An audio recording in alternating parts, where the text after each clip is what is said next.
What up? Assalamu alaikum. Welcome. We are back with another episode. What's going on, nerds? Assalamu alaikum. Ramadan Kareem to all of you celebrating. And to all of you who are not, we hope you join us at some point anyways. Yeah. I still need to get everything moved over to the new channel. I have been just dealing with a whole bunch of stuff. We'll get there, inshallah. We'll get there. Give me a sec. I'm just posting this link. Sweet. I'm going to post this link too. Yeah, there you go. So I tagged you. Yeah.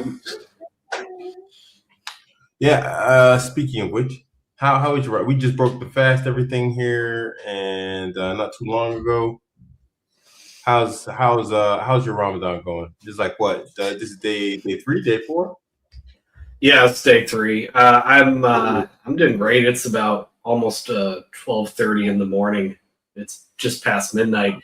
It is absolutely pouring here in Jakarta. They literally made an announcement through the PA system here at my apartment, which, by the way, pumps directly into everybody's unit, saying, watch out for severe weather. Like, really? You can't tell that there's severe weather just from the sounds and looking outside? So, yeah, it's pouring like cats and dogs, man. It's pretty serious. I wanted to start off by talking about something that has been chapping my tail here for a little bit here. And it's a bit of an I told you so. And okay. You and I talked about this before. We've talked about this before in the show and also in other places. I got to talk about this whole thing with immigration and the whole kerfuffle with this Robert Lowe guy. Now, I don't agree with all of Robert Lowe's policy suggestions. This guy in the UK, this Minister of Parliament who's starting this new Reform Party that's going to be to the right of Nigel Farage. I don't agree with everything he says. But what I do understand and I do agree with is I do understand where he's coming from. I understand why he's doing this, and I understand why he has the positions he has. Okay, and before you go too far, can you break it down to me? Because I haven't been keeping up on this. So what's happened with this guy? What's he doing? What's he saying? Basically, Rupert Lowe is his name, is a Minister of Parliament in the UK. He's very conservative. He's to the right of Nigel Farage, and he wants to basically expel entire groups of people out of the UK. So you and I and Robert, we've been talking about Muslims in the West and immigration and all the issues that are coming up over and over again. And I have tried to reason with people in the Muslim community. And I know you have, and Robert has as well, Robert of Canada. And we have consistently been sharing the same message, which is please stop collectively hating on all white people. Please stop saying things like we're going to outbreed you and make you feel like a minority and a stranger in your own ethnic homeland that you've had for millennia. Please stop this. Please stop siding blindly with elements of the far left just as like a gotcha. And we've been begging people to please listen. And now we have Rupert Lowe as a serious contender, and he's blowing up on X, and he's blowing up on social media, and his new party is gaining more votes and increasing in the polls. And the Labour center-left party in the UK, just like the center-right party, the Tories, Keir Starmer's in a lot of trouble. And the Tories already lost legitimacy, and it looks like the Libs and Keir Starmer are next on the chopping block. So it's very possible that Nigel Farage is going to be the next prime minister. But, just like you see in other races and other polling data in other parts of the West, these very far right-wing groups are starting to really, really pick up steam. So what might happen is Rupert Lowe's new party might overtake Nigel Farage in the polls, and he might be the next prime minister, or someone from his party might be the next prime minister. Or Nigel Farage, for fear of being outflanked by someone to his right, may start to be more extreme. This already happened with Tommy Robinson. Tommy Robinson kept pushing and pushing and pushing, and Nigel Farage started adopting more conservative rhetoric over the last few years because he was afraid of being outflanked and outshined by Tommy Robinson. So, certain Muslim individuals, I'm not going to mention them by name. I'm just going to say you know who you are, because it's not just one, it's a lot of you. I hate to say it, but I told you so. And I am begging you guys to please be sensible and start listening to these people. You know, Dilly Hussein had a sit down with an actual white nationalist, to the certain person who falsely accused me of being a white nationalist, which I'm not. Dilly Hussein sat down with an actual white nationalist. I suggest you watch that interview because Dilly was actually kind of reasonable and understanding. I'm just begging Muslims in the West to please take this seriously. I am not saying this to be mean. I am not a white nationalist. At best, you could say I'm a civic nationalist. I am begging you to please stop this aggressive, we're going to colonize you or paybacks and biatch kind of rhetoric, because it's going to get people hurt. I'm obviously not a white nationalist. And I was not aware of that. I thought you were. It's like, why come to these people's countries and be antagonistic towards these people? We all have our problems, here and there, wherever we go in the world. But generally, the expectation is don't go to a people's country and start antagonizing the locals. And in this particular case, the locals are white people. And I'm not really sure why this rule doesn't apply to like white countries in general. I mean, I'm in Germany. I don't go out of my way to make sure I antagonize Germans. That's something I do. I come in, I live my life. I go to work, I go home. I try and, I don't try and blend in, but at the same time, I don't try and stand out in a way that antagonizes the people. And I don't know a better term for what's happening other than to antagonize them. There's no need for it. So why do it? Because eventually, as we see right now, political correctness is starting to take stage left again. It's not political correctness is disappearing slowly. Probably not fast enough even for my liking. And with that, what these people can do and are able to do in terms of political moves is going to change with it.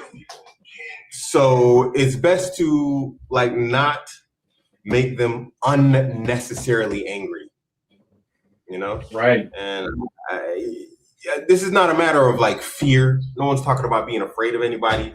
Oh, you're afraid of? No, it's not fear.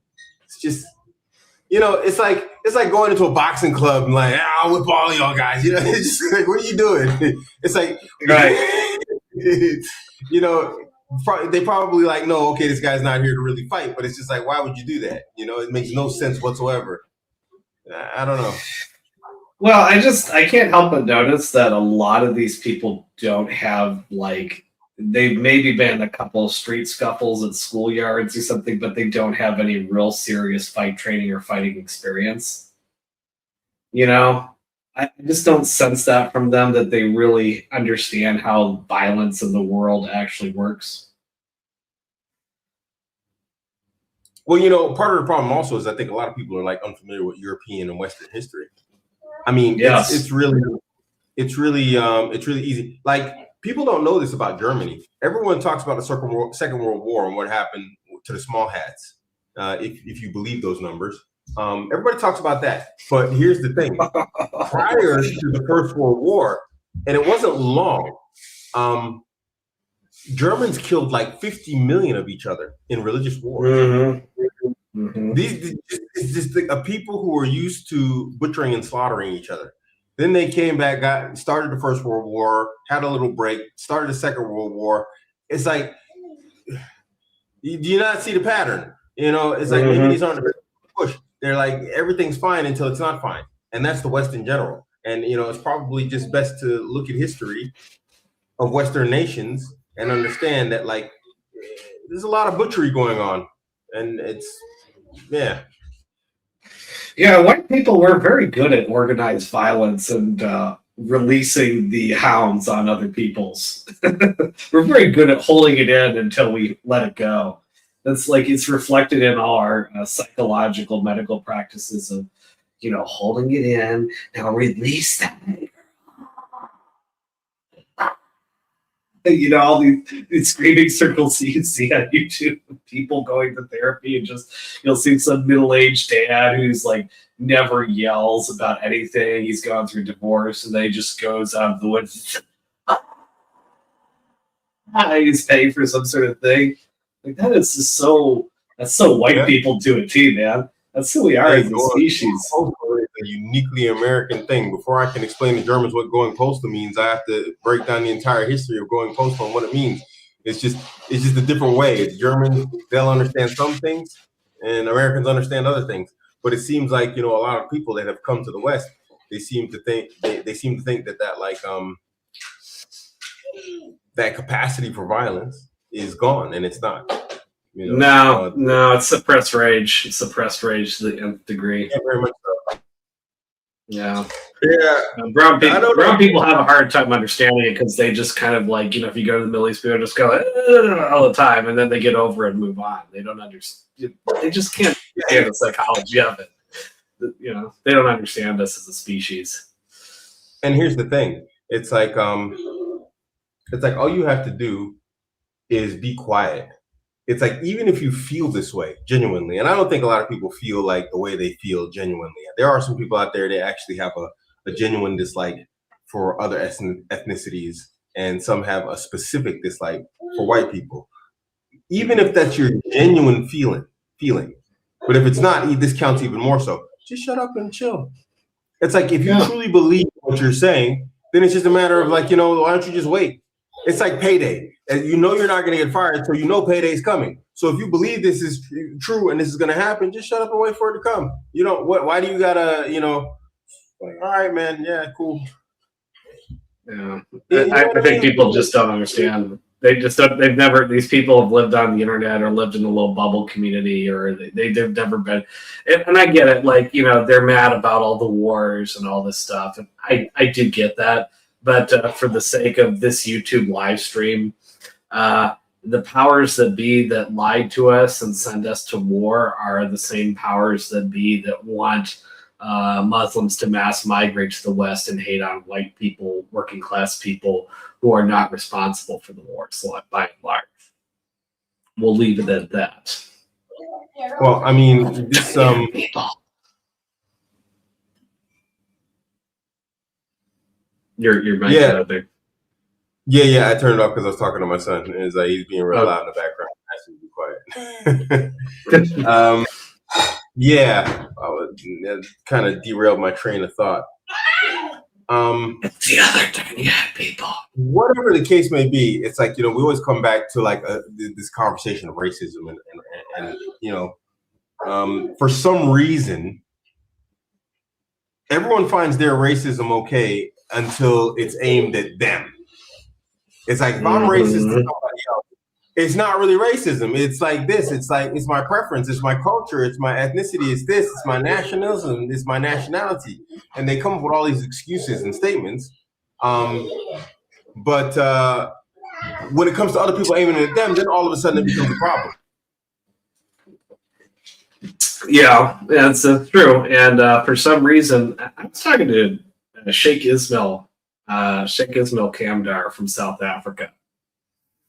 And Sheikh Ismail Kamdar used to teach at Yaqeen, and now he's gone solo with his own teaching curriculum programs. And you know, Sheikh Ismail, you know, he's just talking to him in a couple group chats here. He doesn't really understand why Muslims living in the West are being antagonistic like that.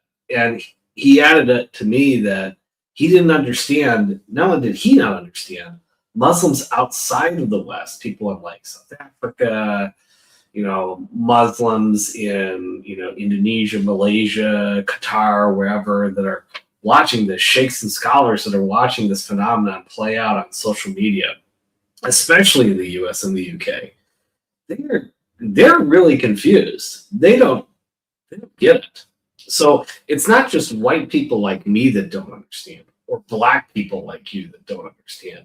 It's Muslims outside of the West looking at this from the outside that also don't understand this mindset. Yeah. So, somebody in the Muslim community in the UK needs to speak up and say enough. This is getting out of hand. Before you get somebody really scary, Rupert Lowe sounds pretty scary compared to Nigel Farage, but I have a feeling there's probably people that are much scarier than him that can come around if you keep dangling this. And especially if in the age of AI and automation where people are about to lose their jobs in large numbers, if that's really going to plan out, it's going to be so scary, dude. I'm so glad I'm over here in Indonesia with the coconut Muslims, dude. I don't, oh, dude. Oof. I have a somewhat personal story on regards to this. I was living in Qatar, and it was I don't know. At some point, things just turned bad, and every day I was having conflicts with people, just arguments, street tussles. It was bad, and at one point, I just said, you know what, this is not what I came here for, and I just packed up my stuff and I left. So when it became like a situation where I couldn't live in peace, I guess, for lack of a better term, with the people, where it turned out, I said to myself, it's like there aren't street fights or street tussles happening every day for anybody but me. So it's not the rest of the world; it's just me. And so obviously, I have an antagonistic, or I've developed an antagonistic personality, towards these people because of some past experiences. And so I left the country. And it's like, and if you feel that way, if you're angry and if you're bitter, you walk around and you look at white people and you're like, maybe you should leave. Maybe you don't belong here. Yeah. I'm just, hey, it's not your country. You can say what you want, you could say that this ain't their country, but it's like, okay, they took it. What you going to do?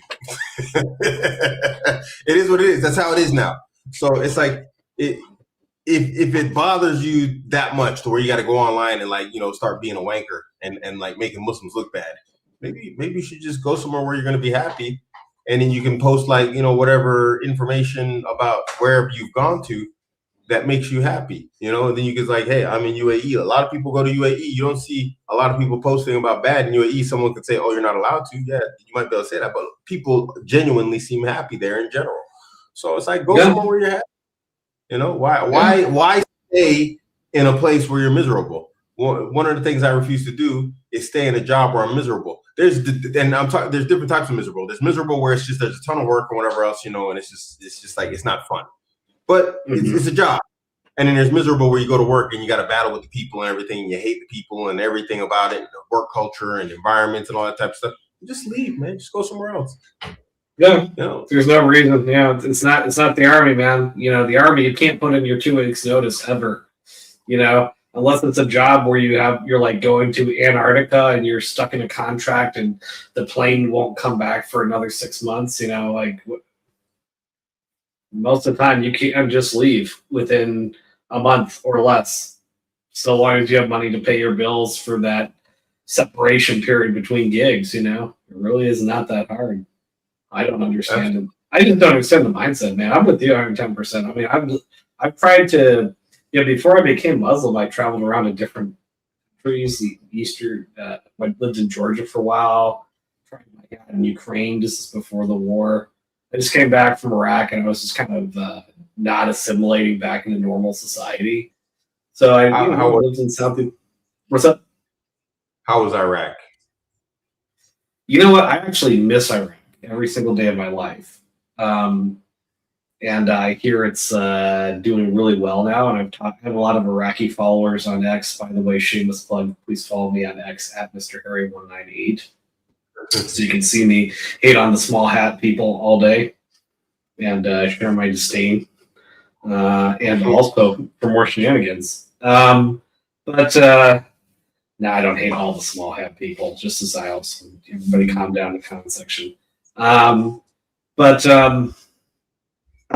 yeah, no, I actually miss Iraq. I really thought they were wonderful people. I mean, it was a crazy, chaotic situation, but you know, I don't think I could. I don't think I could see myself living in Iraq all the time, but it would be nice to go back and visit for a little bit.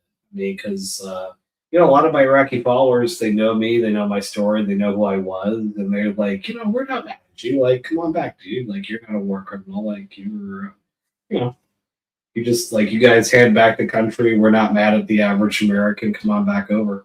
And I mean, it makes sense. Like, my dad lived in Vietnam for 20 years before he passed away. You know, the war was over, and then people moved on, man. And Iraqis, in their history, have had it far worse than America to deal with. And they dealt with the Mongolians, and the Mongolians became Muslim, alhamdulillah. And yeah, I don't see Iraqis walking around with a chip on their shoulder about the average Mongolian. So I'd love to go back. They're beautiful, wonderful people in a lot of ways. They're incredible hospitality, incredibly brave and brilliant people in a lot of ways, very determined.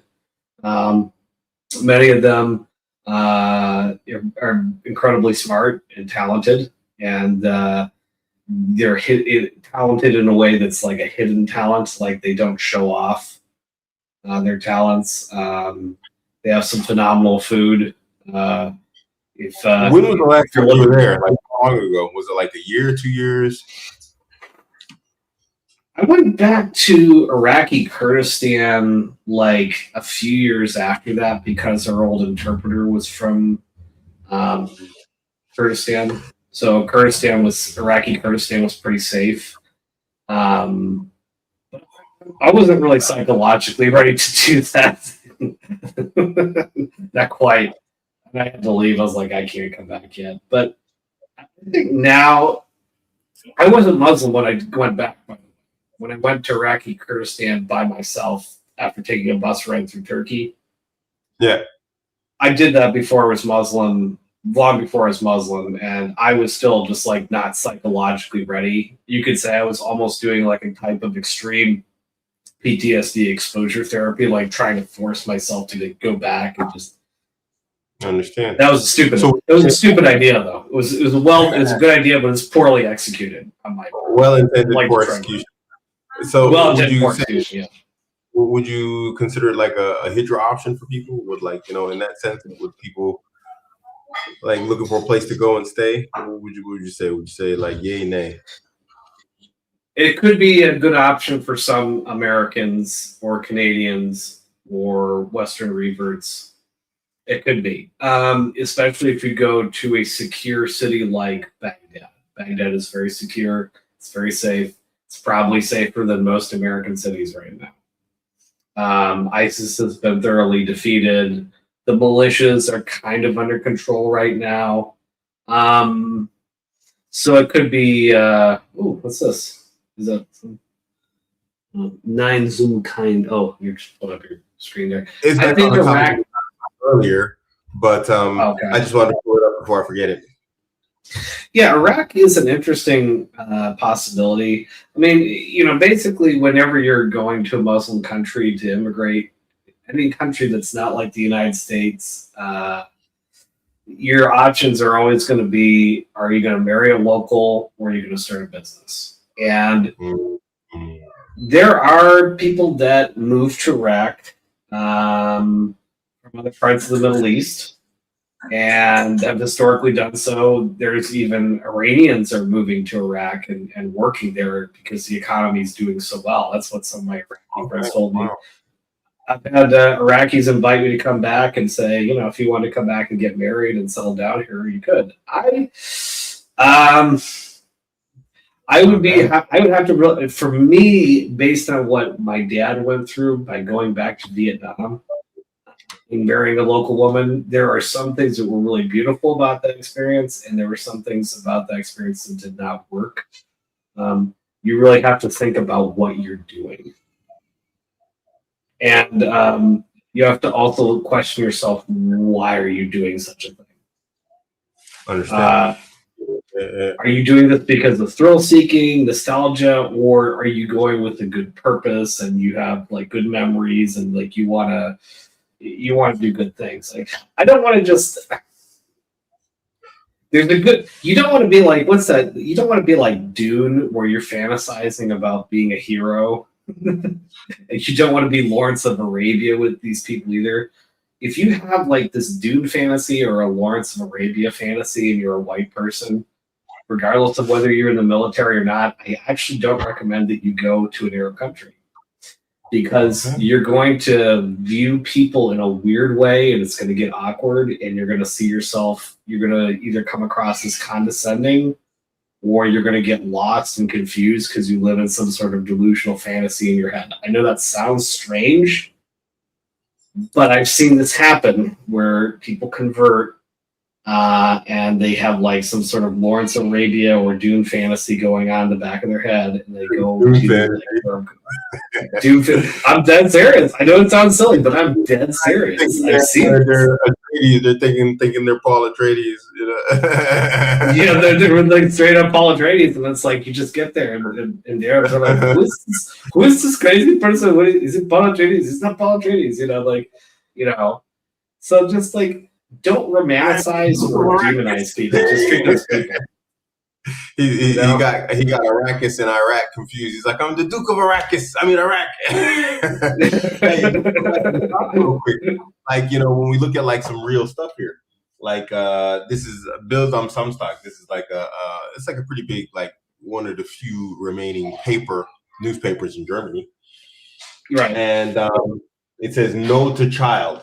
And it says, die Mehrheit der Deutschen sagt, dass, I'm going to translate, das kann ich mir nicht leisten. Der große Report, Zeiten, blah, blah, blah, blah. So it says, no to kid, or no to a child, or no to children, I guess would be the best translation. The majority of Germans say that I can't afford children, or I can't afford to have kids. And this guy right here, he's German. I just translated it to English for the people here. Mm-hmm. It says, the German state has made having children maximally attractive for non-workers and public servants and unattractive for workers. That is the result. And, partially this is true.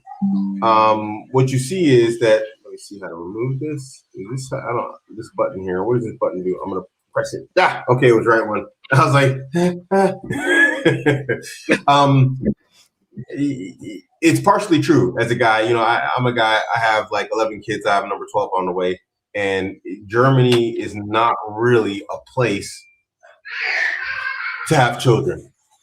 If you really want to have there's benefits here to having children. Like everybody, this isn't just a welfare thing. This is just a state policy. Everybody gets money for having kids. It's called Kindergeld. It's called, children money or child money.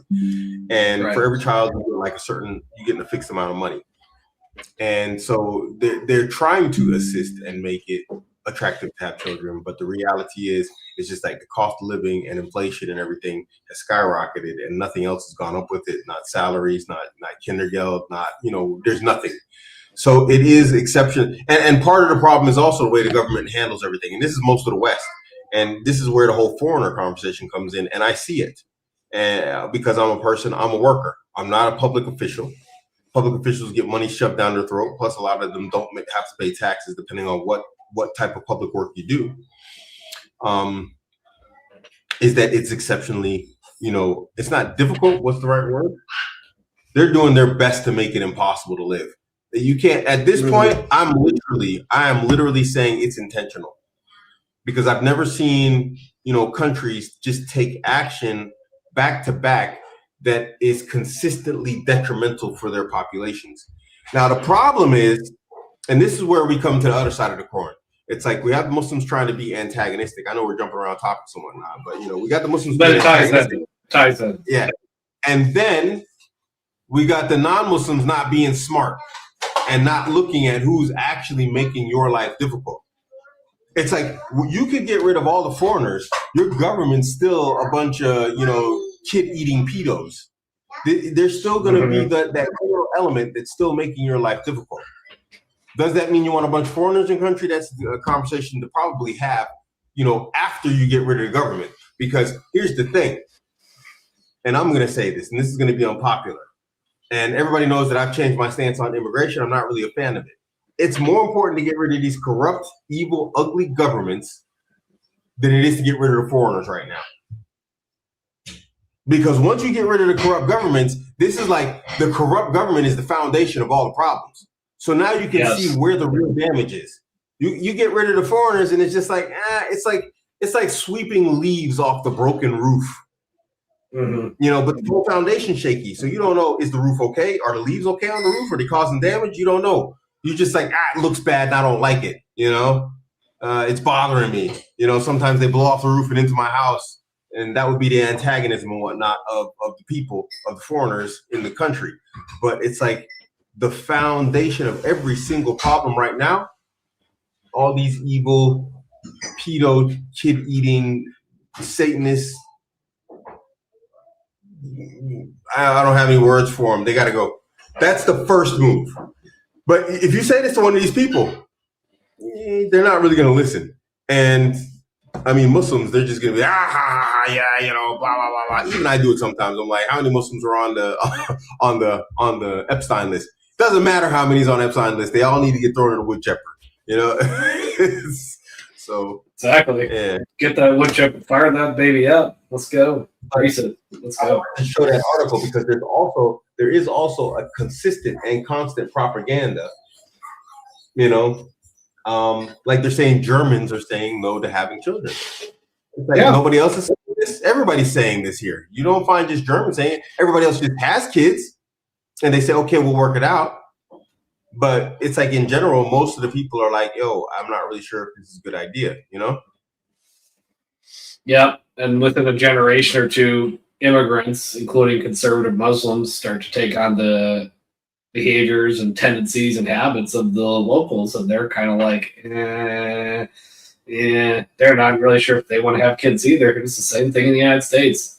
You know, there's that video going around of all these girls who wanted their Maher requirements, and I think these were girls from like that county in Virginia, just outside of GC, the richest county in all of the United States of America, filled with Congress people and lawyers and contractors and lobbyists and, you know, just the creme de la creme of Washington, D.C.'s elite. And, their Maher requirements are just insane. And that's partly the result of being influenced by that society that they're living in. Like, I guarantee you their grandmothers were not asking for Maher requirements like a G-Wagon and $500,000. Like, that's the result of coming to America and being around and living in that particular county and having that kind of culture affect you. And that also reflects in the birth rates. Like, I see most millennial and Gen Z Muslims that I know in the United States are either unmarried or maybe they have one kid. Their grandmothers who came to America 2 generations ago, they had 3 to 6 kids. You know, you are the exception to the rule, having like 10 kids. Yeah, history does tend to repeat itself. You do have to stay ahead of the curve. And so like there's this vicious cycle going on where the corrupt governments, and I agree with you, that is the core issue of the problem, not the illegals, not the mass migration. The corrupt governments have set up a situation where working class, decent people can't get ahead, and then some people become demotivated, right? And then they say, well, we don't have enough workers, so then we need to import more people. So then what does that do? It further, because of the laws of basic supply and demand, the fact that these mass migrants are willing to do a lot, do the same work for a lot less, because they're just going to send it back to Syria or Afghanistan or Nigeria, where the heck ever. So it's sort of like this vicious cycle. And it all comes back to like you said, it all comes back to these governments. And by the way, these same governments are the ones that want us to be overseas invading the Muslim world on behalf of a certain Middle Eastern nation of primarily white people who pretend that they are native to that region. And so, Yeah. because that our governments in the West are influenced by that certain nation of white people who pretend that they are natives to the region. It's just sort of like I get why Muslims are mad at me, but I keep trying to explain to them that Muslims in the West are kind of like me when we were deployed overseas. Like we're both being used against each other. Healing Men's Heart says universal basic income via digital currency is the goal. Families and jobs will be ancient history. A new paradigm is coming into effect. My question is, I thought about this actually yesterday and today, and it's like, where, I know with digital currency, heck, even with fiat currency, you can just print it out of thin air. But I mean, that's just, you're just going to drive its value into the dirt. Where is this supposed to come from? I don't really see how it's supposed to function. No matter what, here's the thing, and digital currency is a very good example. Fiat currency, inflation is the what do you call it? It's the exit capital. It's the, what's it called? Your exit. When someone like does a rug pull, he gets everybody to buy into the coin. And he uses everybody who bought in as his exit. There's a word for it. But let's just say it's exit capital. That's his exit capital. So inflation, taxes, and stuff like this is how they rug pull the average person with fiat currency. So with cryptocurrency, there has to be somebody that's putting actual capital into the system for it to work. Fiat currency is the same way. You just don't really see it because that capital is actual labor and production of viable products and services. So that becomes a tangible in the sense that it's converted for currency, and then that currency gets debased, and this is how the government rug pulls everybody. So I understand what you're talking about with UBI via digital currency. But at some point, somebody needs to be the exit capital for the rug pull. There has to be. So where does it come from? Because someone's going to have to produce something. There has to be some sort of real value that's put in. Everything, when you look at the whole fiat, currency system, the entire fractional reserve banking, all this type of stuff, all of that can only be done when people put real deposits in banks or, in storage or whatnot. Sorry, one second.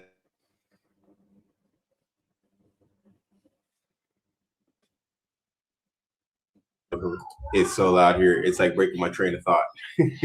But I had all these kids. I said, you know what? I'm not going to hush everybody anymore for my shows. So Smart show. You're leading from the front. I can't remember where I was at now. Like I said, it derailed my train of thought. You were saying that. Where does the capital basically? Yeah, right. Where does the money that they're going to use for this to work come from? You can't just give everybody fake money and then say, hey, go buy real stuff. It's not going to work. Fiat currency. The whole fiat currency system started by the small hat people, the fractional reserve system. It's like, if we have one gold coin in the bank, we're going to loan you a paper IOU for 5 gold coins, but we only actually have one. But there was always that one coin. So where does that one actual coin come from? That's the only thing that gives me doubt about this. It's like, okay, I don't disagree. They have some sort of plan. Maybe they're obviously smarter than us collectively, maybe not individually, and collectively they have a system and a plan. But where does it come from? Well, I think some of it is just sort of the inevitable march and progress of technology. It almost doesn't matter Keynesianism, Austrianism, UBI, crypto, fiat, paper money, digital money. The fact of the matter is that AI and automation are going to be coming here like a lightning bolt, and they already are. And so it's just going to be, I feel like we're going towards, I feel like we're all slowly turning Japanese. Like Japan was kind of a harbinger of things to come, in that Japan for the last 30 years, even before Europe, was having this problem of people not having children, people not getting married. But Japan had an asset bubble collapse back in the 90s, and they've basically been in depression, recession for 30 years. Japan has a debt to GDP ratio of 300%. But the thing is, the interest rates on that debt are so low that it doesn't really affect anything. So the Bank of Japan can get away with essentially continuing to print more and more money. And as Japan's population declines and as deflation continues to get stronger and stronger, it's like it gets hard. The Bank of Japan, when Shinzo Abe was prime minister, he tried to do Abenomics, where he was going to restart the economy and push it forward by printing a whole bunch of money, but it didn't really do anything. So if we all lose our jobs and people are having fewer and fewer people, those are like massively deflationary forces in an economy, because inflation by definition is extra money chasing fewer goods. Okay. But if AI and automation are taking over, then we have more goods and services, and people are losing their wages because they're not working anymore. So therefore, it's going to be less money chasing more and more goods and services. But you know what? I think this whole AI thing is going to fail. This is my opinion, and I'll tell you why. Right, why I just recently watched a study that was done, and they gave all the top level AI agents actual work on Upwork. So they gave them actual jobs on Upwork. Out of all of the top AI agents, the highest scoring was what's it called? Claude. So Claude was is the most powerful, and its success rate at completing the work given, actual paid work, averaging $600 an hour, 3.75% success rate. This was all of the top AI bots out there, and the best agent on the market had a success rate of 3.75%. I'll send you the clip. It's crazy. I think I believe that. AI has a future, but it's a long way away. That's my humble opinion. I think there's a hype being built up, but I don't think there's really anything serious behind it when you look at the actual results. You know what I mean? And I would put it like this. I would put it like this. I don't think that it's going to replace everything overnight, but if these AI agents can do the majority of the grunt work, that has a deflationary effect because it kicks entry-level jobs out of the system, the need for them. So then you have fewer and fewer people using more and more AI chatbots. You'll still have workers, but you won't need as many of them. Software programming is a huge example that I have a few friends and family members that are software programmers, been doing it for 30, 40 years. And they were trying to convince me to do it. And I started learning about 3 years ago. And then ChatGPT started eating into entry-level programming work. And then I realized, as you point out, I believe they have way better AI band.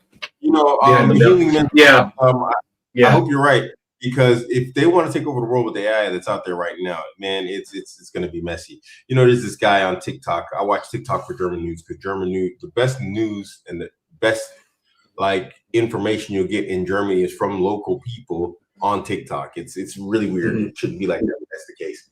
And I came across this one thing where this guy was he's doing the same thing. He's testing AI, because I'm in the TikTok AI corner, and this guy does this test. He says, I'll check it in a second.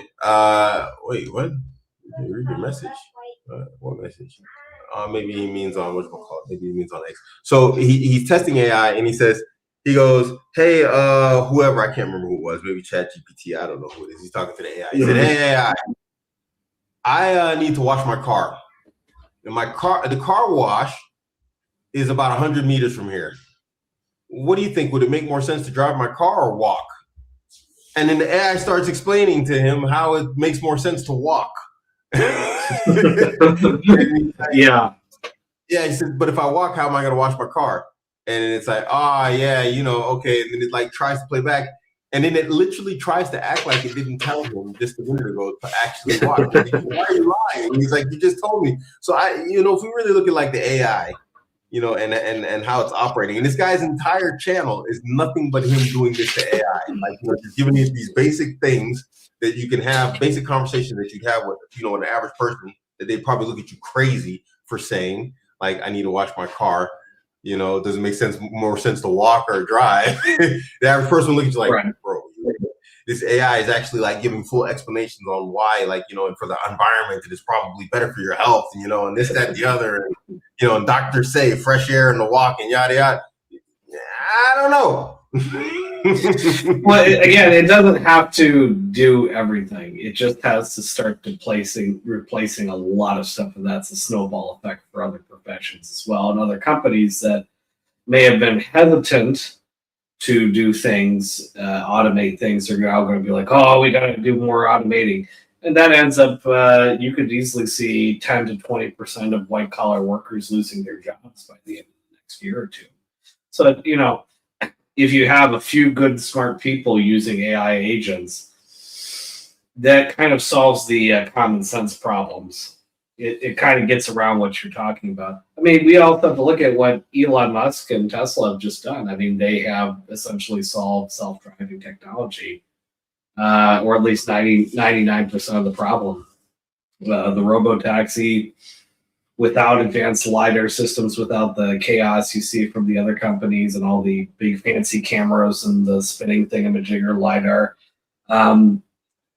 just by feeding millions and millions and millions of hours of driving data into the AI algorithm, Tesla has basically created a car that drives itself. I mean, it's here, it's operating and proving successful and better than human drivers on roads across Texas right now. It's happening right now in Texas. So again, it won't, the thing is, it's like, tying this back into our original conversation about Muslims and migration. Europe lost a third of its population during the bubonic plague, and then it had a renaissance because the lack of human beings and the need for labor resulted in higher wages, which resulted in a renaissance for people.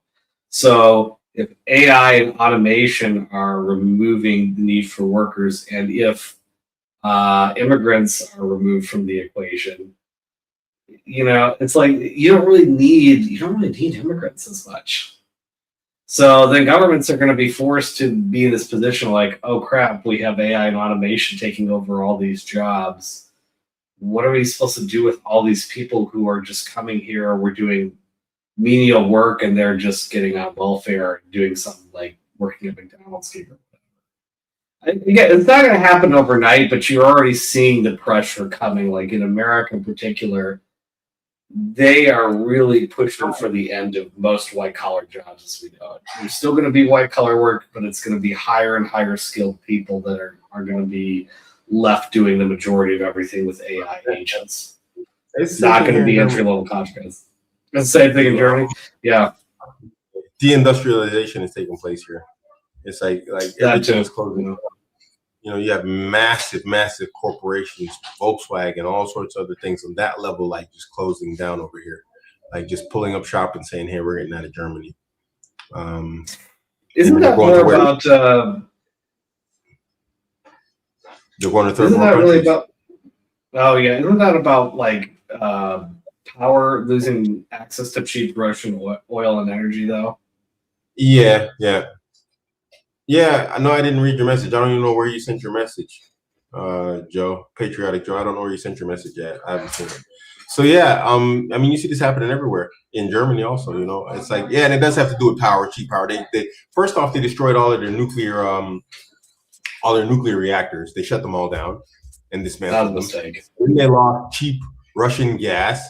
It's like, how many bad moves can you make back to back?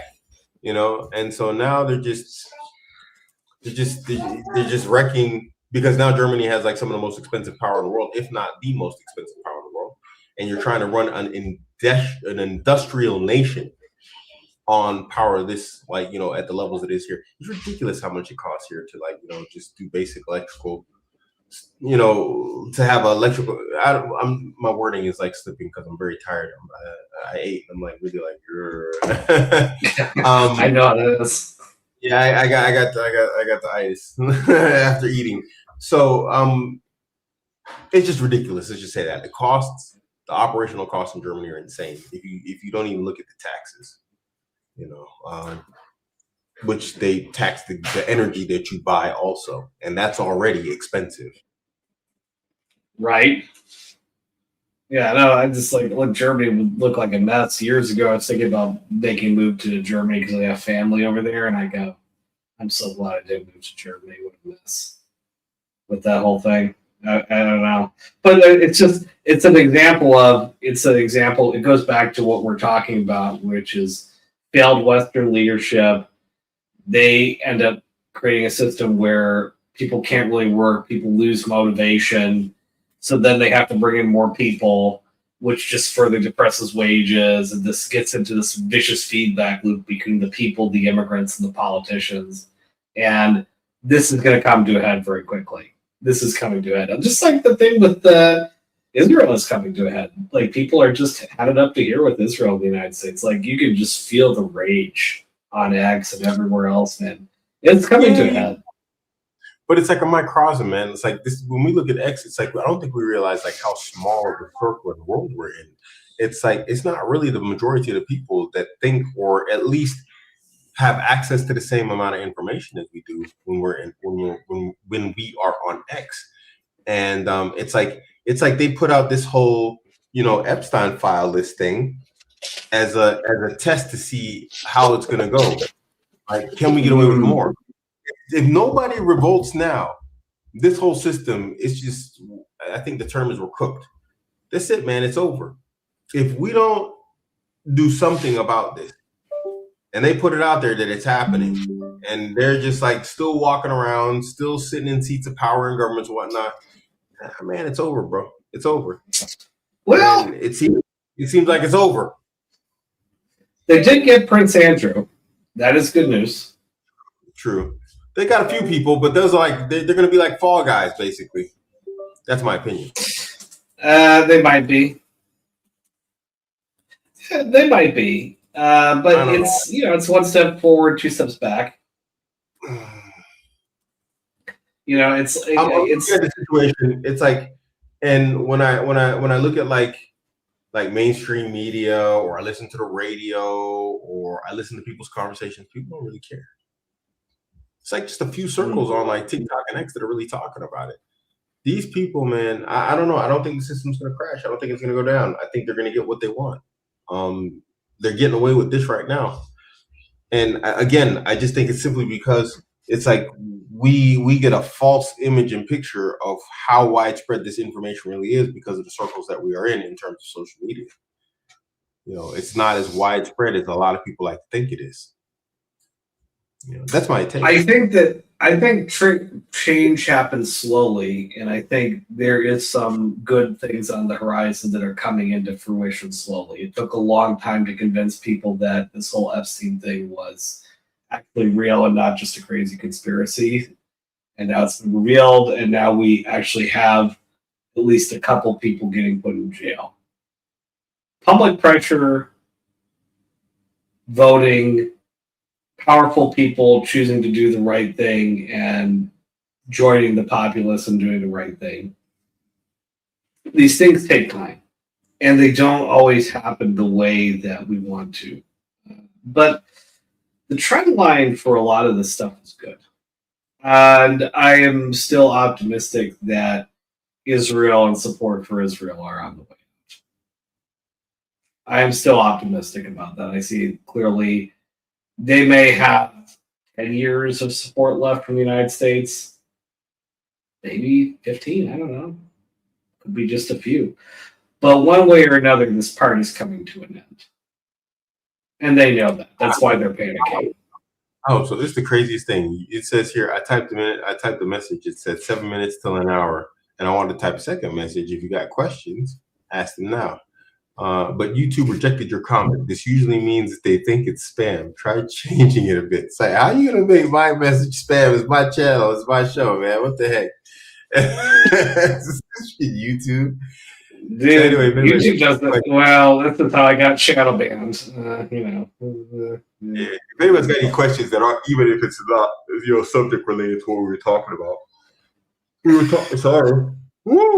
talking about immigration and whatnot, just like AI and whatnot. But if you got just any general questions, you can ask them right now, bro. I'm starting to lose hope. I mean, I'm just now. My plan is just like let's just find a way. I got to get out of this madhouse. It's a sinking ship, and my feet are wet. I'm probably up to my knees actually already. So I just want to get off this thing, before it it gets up to my neck and starts flowing down into my mouth and my nose. You want to come here and live with me and the coconut Muslims? I'm sure they'd love to have you. What can I do out there? What's to do out there, man? I'll open me a business. Not really, man. No, not really. I mean, the reality is the government pays me money every month because they're afraid I'm going to set a government building on fire. That's why the VA pays me money every month. They're paying me not to revolt, and so long as they continue to pay me money, I'm not going to come back and revolt. That's just kind of how it is. I mean, it's well, I didn't have that. If I come out there, I got to do something, man. I got a whole bunch of people depending on me. So what can I do in Indonesia? What's to do out there? I know you talk about this on your channel, like you have like a history channel, basically, where you talk about like moving around the world. What's it look like out there in terms of economics? Well, it's very nice for me as a white man with white man's money. If I was an Indonesian with an Indonesian man's money, I'd probably be a little bit less optimistic. I'm not going to lie. I mean, I'm just being brutally honest. I mean, I was on a podcast with Michael Scheuer, Dr. Michael Scheuer, who's the former head of the CIA Bin Laden unit, and he had a podcast with another former CIA officer named Colonel Mike, and it was called The Two Mikes.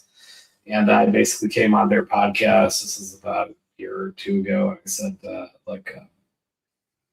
the fact that so many veterans and blue collar workers are moving overseas to these retirement communities in Southeast Asia.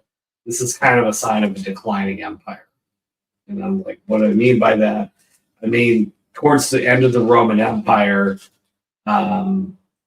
former Roman centurions would try and come back and assimilate back to Rome and Roman society, and they'd be like, what the hell is this? And they would just take their money from their military pensions and leave. And the Roman government loved it because it's like, oh, thank God we don't have to deal with these crazy psychos that we trained and equipped who are just, full of rage and testosterone and unmarried. And, thank God we can just send them outside of the empire. We don't have to deal with them anymore. So, one of the things about being disabled from the VA or retired from the military is a lot of guys end up leaving. I talk to military guys all the time. People were retired, people did 20 years, people just did 10 years, but got out for medical reasons or whatever, got injured. And they're always asking me about their benefits. It's like if the VA literally allows you to file from outside the country. And the reason is because underlying, like, oh, why are you guys getting pensions and retiring? Because we're jacked up and full of rage and hate, and the government's afraid of us. They want us to go away. So, like, when the people are like, how is it that you can be over there? It's like, the government wants me over here. The government doesn't want a bunch of angry, frustrated former warriors that they trained with guns and haterade and disenfranchised from society hanging around. They want us to go away. We're not beneficial to them. It's better to pay us off to go away than have an actual revolution. And yeah, I just like the idea of me actually picking up I don't really want to go pick up a gun and fight governments. Like people who say like, oh yeah, let's go do that, have a boogaloo. It's like, you've never been in a war. You don't know what that's actually like. It's not what you think it is. Syria was horrible. Syria was freaking horrible. You want to live like Syria for 20 years? I mean, as bad as our governments are in the West, we don't have, Donald Trump is not barrel bombing people in Kansas. Okay. So whatever you want to say about America, at least Donald Trump is not barrel bombing his own people in Kansas. You really want to go through with that? You don't really. You should be very careful, Bubby. That's why I'm kind of like I'm willing to make small changes through, dialogue, discussion, political pressure, especially in the age of the internet, in the age of fifth generational warfare. This is warfare. We're arguing online and moving things. It's a game of inches, not of miles. Because the alternative is actually people getting crazy and murdering each other. I'd rather avoid that if we can. If we can. Well, but it seems like that's what they want. It seems like they're trying to turn everyone against each other, so that they don't turn on them. And it would appear to be yes. Well, that's why we have to unite. We have to move away from the divisiveness, the woke stuff, move away from the identitarianism as much as possible, and really not fall for the traps. But see, it's kind of hard because I sit here from the other side of the world and I see people falling for the same traps over and over again, and I'm just kind of like, I want to come back and fight with you, but you keep falling for the same trap. You'll call me when you stop falling for the same mistake over and over again. That's just. I mean, this is life. This dunya is a test. It's not meant to be perfect. There's no paradise in this dunya. The paradise is in the next life, not this one. Amen, brother. I just had this conversation today. It's like there's no paradise in the dunya. That's for sure. It's not easy. It's a test and it's a trial. Obviously, you don't want to make it hard on yourself. But you gotta take all my meds, all my high blood pressure meds. Excuse me. But yeah, obviously, you want to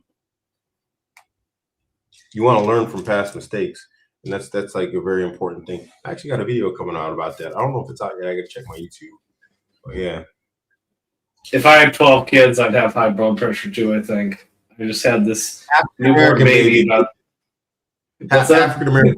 African Americans are just renowned for our high blood pressure. Okay, fair enough. I mean, maybe it's not a kid thing, and kids having that many kids don't help. It's a factor. Believe it or not, it's not gunshots. It's heart disease that kills African Americans more than anything else. Is that heart disease? What's that? Is that diet or is that genetics? No. It's the effects of slavery. Believe it or not, and I'm not being a victim here when I say this. It's just the reality is the average African American, when they take care of themselves, they gain muscle, lean muscle very quickly. And that's because we were bred like that. We were bred like over multiple generations to, be capable of hard manual labor over a long period of time. This is also why you find that a lot of African Americans don't have a lot of teeth problems. We don't have a lot of dental problems because one of the things like you see in the old movies, they look inside their mouth. Yeah, you didn't want to buy a slave and then breed a slave that had dental problems, and so a lot of us simply don't have dental problems because of these things. So now we come into the epigenetics of all of that, where African Americans, because we gain lean muscle faster, we have higher testosterone levels. It's a crazy thing, and it's not an insult to anybody. This is not intended as an insult, but the average African American woman has equivalent testosterone to the average white male. So you gotta imagine how high testosterone is. Now, what's testosterone renowned for? Weakened immune systems over time and high blood pressure. And so basically our bodies kill itself because because your heart is a muscle also. We end up with like just hypertension and high blood pressure and end up dying. Some of my genetics. So it's like I can go to the gym after a week and I'll look like a different person if I'm consistent. I literally will look like a different person in a week. That sounds crazy. It's absolutely true. I won't look like I won't be like, jacked, but it's like you can see like, okay, dang, why are you changing so quickly? And this is at 50, I can do this to this day. It's not bragging, it's just a part of like how we were treated in the past. It's just one of the results. So yeah, all these I believe that. These are mostly like repeats of the same, but it's like, bro, it's like my blood pressure. I think the average person, if I hadn't been African American, because we're also, I guess you could say, acclimatized to high blood pressure, it'll probably kill the average person. Walking around for a year with the levels that I had.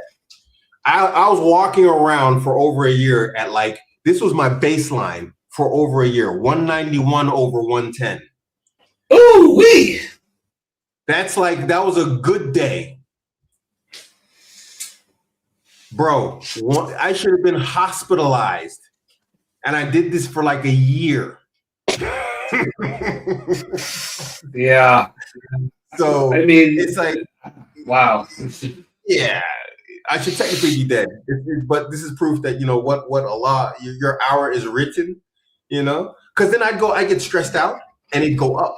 You know what I'm saying? I get stressed out, and I had over 200 on my systolic, you know, over 200, bro, that I'm not dead. Sometimes I have a headache. I could feel my heart. I could literally, no exaggeration, I could feel my heart, a pain in my heart. And I'm just like, then I knew my blood pressure's high. When I check it, it's creeping up like 198, this, that, the other, 203, you know? So now I don't feel it anymore. These medicines, they're insane. It takes, and here's another problem.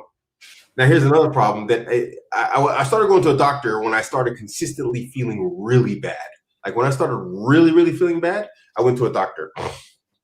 Really good doctor. She was really responsive, really helpful. But she started giving me meds and none of them were working. Like my blood pressure was just like, it wasn't changing. And then so I went back to her, I was like, hey, these meds aren't working. And so I started doing research. Turns out African Americans also have a high resistance to blood pressure medication. So we have a natural resistance to blood. Yeah. So I started taking this stuff like Hygrotin. It's a diuretic. Removes like the calcium deposits and whatnot and water from your blood. And then this gives you more flexibility in your arteries and whatnot, and it lowers your blood pressure. Had an instant effect, like dropped it like a whole bunch. So then she was like, oh, wow, okay, that's amazing. So we started looking at other type of stuff. Then one time, I can't remember what it was. I think I ran out of Hygrotin and I had like crazy high blood pressure. I was feeling bad again. And I called the doctor and they gave me this other stuff. And this stuff's called Ramilish. And this stuff here, it gives me like the blood. Yeah, it gives me like the blood pressure of a 12-year-old girl, bro. I'm like, that's good, man. It's crazy. Yeah, I think I'll be like dizzy. I'm like, why do I feel funny? My heart's beating like boop, boop. No, I believe that. Everything you're saying makes sense because, like, most of I think Irish Scotch people have ongoing problems from occupation by the English for centuries, and also the Irish potato famine. I was reading epigenetics of that, and I'm thinking like.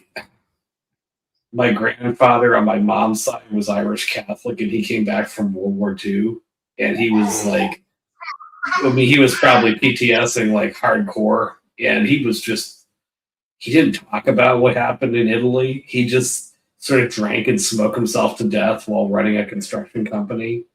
And like my mom was orphaned at 10 years old. He died in his like early 50s. You know, I mean, so I'm like, this is why I didn't drink. Even before I became Muslim, I stopped drinking. Like the jokes about Irish people and drinking. It's kind of, there's the reason that stereotype exists. You know, I just kind of go. It's just part of genetics. Even in my teens, I had high pressure. In my teens, they were telling me in high school, and I was a long distance athlete. I used to run cross country. It's like how would a teen have a cross country athlete have high blood pressure? It's just part of like who I am, and all this type of stuff. Part of my genetics. But I do need to lie down. I think I'm feeling it right now. I'll let you go, man. I'll let you go. I'm gonna take care of my wife. Has any questions? So I'm gonna lie down a bit here and then relax. And inshallah, again, if anybody, I don't know this dude, Patriotic Joe, man. It's like where you sent me the message. I don't have any. I just checked my ex. There's no messages from you. I don't know where you wrote me at, man. Maybe you wrote. Did you Barakallah Fiki Akhi Kareem, but it's just a matter of time, man. You know, what Allah writes for us, it overtakes us. But alhamdulillah, Allah wrote that I wasn't gonna die. So I walked around like, with blood pressure that would have put other people in the hospital for a year. Right. Yeah, questions. Maybe hit me up on Instagram because Instagram is a place where I get a lot of messages, but I don't really check over there too much. So I'll check it out. Anything you got, bro? I'm good, man. We'll definitely, hopefully, there won't be a war with Iran next time we do the show next week. So hopefully, everything will be fine. Bro, I work so much. I don't even. There's gonna be more videos on relationship stuff. I mean, I'm just doing those. Yeah, well, I'm jumping all over the place between questions and talking to you. I should probably stick to one. Okay, so nothing new. Hopefully, there is no war with Iran. I guess we could talk about that next episode because I'm curious about that. I haven't been able to keep up because I'm working like all I do is work now. And I just said to myself, no matter what, I'm going to rebuild this Abu American. I'm going to rebuild the channel. I got some material coming out. I told you I'm writing the book and everything. So I'm just working on it. But right now, YSR 25, what I'm doing is I'm just taking clips that have some information that I mostly agree with on relationships and whatnot. And then I put some overlays for my gaming when I get a chance to game. And then I put it on the YouTube channel. Some original content from me will be coming out. I've been going through it. My girl has been giving me some hard time over there, but it's I'm gonna say it's my fault, and that's why it's a good lesson for you guys. I told y'all in the past, the Abu American is all about like my experiences, and so I'm gonna give you my lessons. I can't give you her lessons, but I can give you my lessons from what has happened. Because sometimes you take your foot off the gas pedal, you stop paying attention, you stop following your own advice, and this is some of the stuff that I did, and so this is important information for you guys out there so that you don't fall into the traps that all men generally fall into traps. And what do we say? The burden of performance, you get no day off. And I started acting like I had a day off, so I got to make videos about this now. So I got a lot of content, man. So yeah, relationship stuff will be coming out, and it's always mine. And now my mic stopped working and I can't turn off the show if I wanted to. Well, hey, man, I appreciate it. Let's do this again next weekend. See you guys around. I got to go take care of my wife. We just had a baby, so I got to do with newborn stuff. Well, I'm going to be here with these guys for a little while until my mouse starts working, and then I can turn the live off. Until my mouse starts working, I can't turn the live off. It's working. Screw you guys. I'm out. No, I'm joking. Adios. Salt Lake nerds. Y'all take care now. Got to. All right, guys, real talk. I am really stuck with you guys until my mouse starts working. I can't even turn my camera off. I get up and my camera follows me. My camera follows me, so if I get up, you can like see my whole fams and everything. Oh no, it's not following me right now. Okay, it's not following me. So let me do this with the mouse real quick.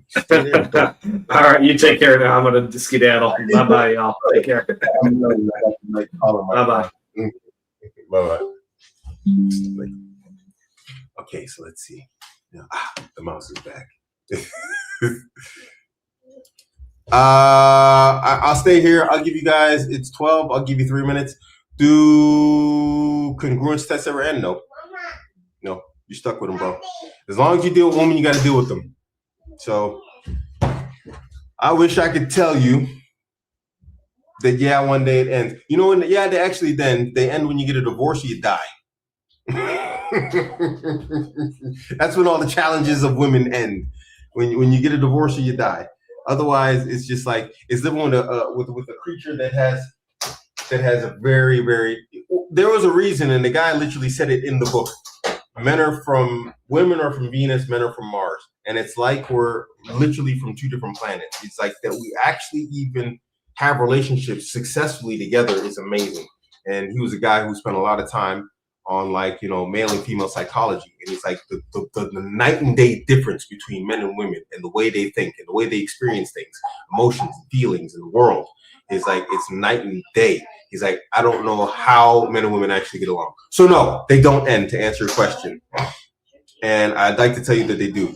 To a degree, you can keep them at bay by doing what you're supposed to be doing as a man, and that lessens them significantly.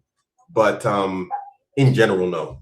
But if you're constantly dealing with them, like as a constant thing, you're doing something wrong in general. Somewhere you got off your mission, somewhere you got derailed or detracted or distracted. And and that's why you're experiencing it. Generally, it shouldn't be a consistent thing. It should not be the norm.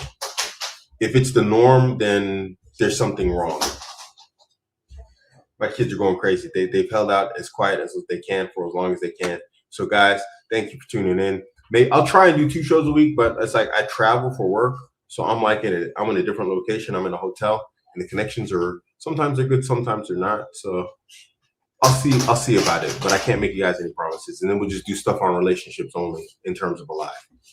All right, brethren. Assalamu alaikum.